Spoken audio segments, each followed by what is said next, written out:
Olá! Hoje nós vamos falar sobre o Código Civil, a mais importante lei civil brasileira. Esse código vai ser reformado. Agora, dia 2 de abril de 2025, foi apresentado o projeto de lei número 4/2025 com essa finalidade. Mas antes de falar propriamente dos temas objeto dessa reforma, eu quero te contar uma história e eu acho que você vai gostar. O Brasil, descoberto em 1500, ele foi colônia até 1822, e as leis que vigoravam no tocante à vida privada do cidadão brasileiro eram as leis portuguesas. Aí a gente vai destacar as ordenações filipinas. Quando o Brasil se tornou independente, em 1824, a gente teve a primeira Constituição do Império, que já mencionou, inclusive, a necessidade e possibilidade de uma lei civil própria. Na sequência, foram iniciados os trabalhos, então, para que a gente tivesse a nossa primeira lei civil. Isso aconteceu com Teixeira de Freitas a partir de 1858, até que em 1865 ele apresentou um esboço com 5.000 artigos. Imagina, numa época sem máquina de escrever, sem computador, sem celular, sem nada. Mas esse esboço foi sendo trabalhado. No meio do caminho, o Brasil proclamou sua república em 1889. Em 1891, a gente teve a nossa primeira Constituição da República, até que em 1900, o Clóvis Bevilacqua, ele formalizou o nosso projeto de Código Civil, que foi discutido durante 16 anos. Inclusive, um interlocutor com o Clóvis era Rui Barbosa. Por exemplo, eles discutiam se a palavra deveria ser homem ou se a palavra deveria ser pessoa humana. Então, o Rui Barbosa, muitas das vezes, colocava que a opção ideal seria homem, mas o Clóvis Bevilacqua colocava que seria pessoa humana. De qualquer forma, esse projeto foi discutido. Em 1916, então, a gente teve o nosso primeiro Código Civil com 1.807 artigos.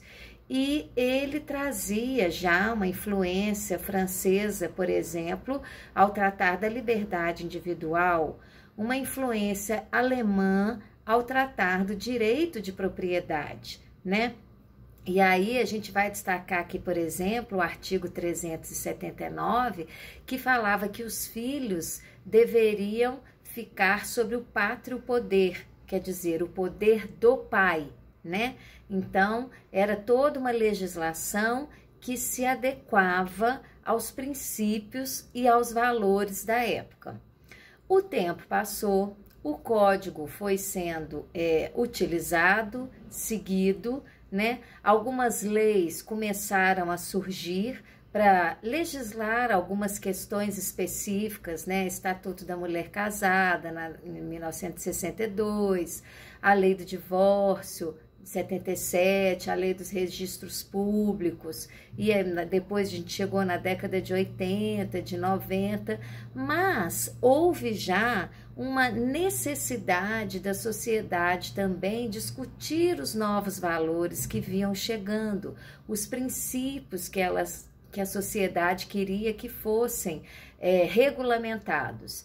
E aí, com o texto original de 1960, foi começar a ser discutido o novo Código Civil, até que em 1975, o Miguel Reale apresentou um novo projeto, buscando essa atualização.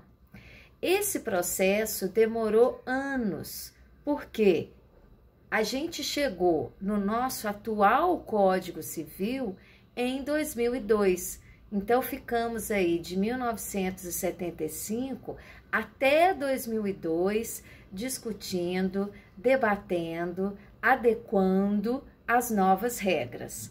Quando em 2002, a Lei 10.406, com 2.046 artigos, ela foi aprovada, entrou em vigor e aí então a gente teve o nosso segundo Código Civil, que já veio adaptar e adequar uma série de questões, por exemplo, pelo artigo 1630, em que não se fala mais em pátrio poder, mas sim em poder familiar.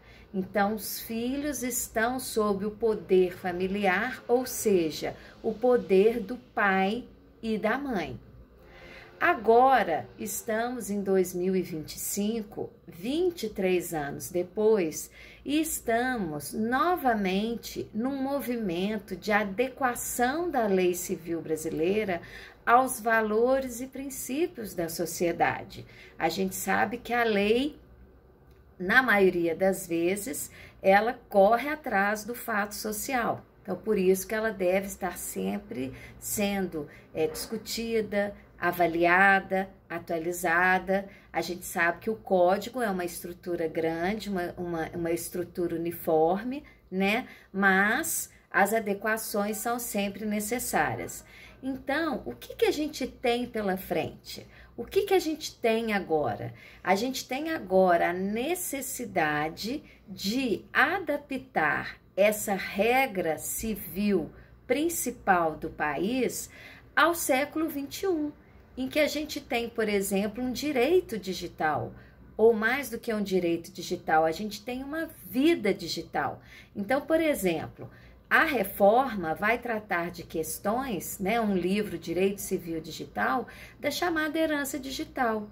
A pessoa morre, e aí, com quem ficam as senhas das suas redes sociais, as fotos, as mídias, toda eventual monetização que uma pessoa tenha com suas redes sociais? Então, a gente tem um capítulo específico sobre esse tema.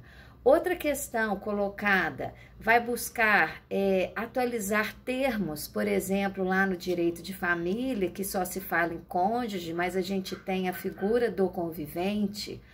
Outra questão, a natureza jurídica dos animais, que até então são considerados bens móveis, semoventes, mas dada a nova valorização, a nova função do animal na sociedade, discute-se que ele não pode mais ser considerado uma pessoa, embora também não seja, não possa mais ser considerado um bem, embora não seja considerado uma pessoa. Então, é a figura do ser senciente, ou seja, um ser que tem sentimentos, sente dores, e aí ele tem que ter uma proteção legal específica, né? Outro ponto que é trazido pela reforma, né, por esse projeto de lei, é a questão do aluguel de imóveis dos tipo Airbnb, que é esse aluguel temporário, porque a maioria dos imóveis não foi feita para essa finalidade de utilização temporária. E aí, então, vai haver necessidade de autorização de quem? Do síndico representando o condomínio? É necessário uma assembleia específica para isso? Então, esses pontos estão sendo colocados. Uma grande inovação, e isso, por exemplo, representa a figura da extrajudicialização, no sentido de que os cartórios cada vez mais vêm assumindo funções que antes eram específicas do judiciário.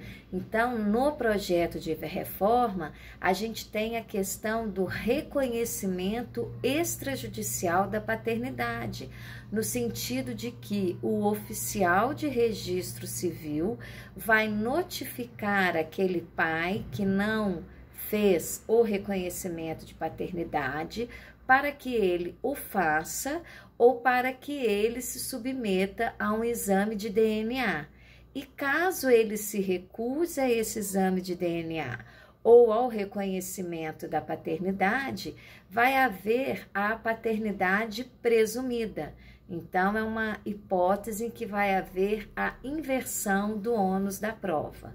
Então, a gente quis trazer aqui a discussão desse tema, que ela é muito relevante e ela afeta e interessa não apenas aquele que atua na área jurídica, que estuda o direito, que de alguma forma se vincula a isso, mas a você, cidadão leigo. Por quê? Toda lei que a gente tem hoje na nossa vida foi uma escolha da nossa sociedade em algum momento.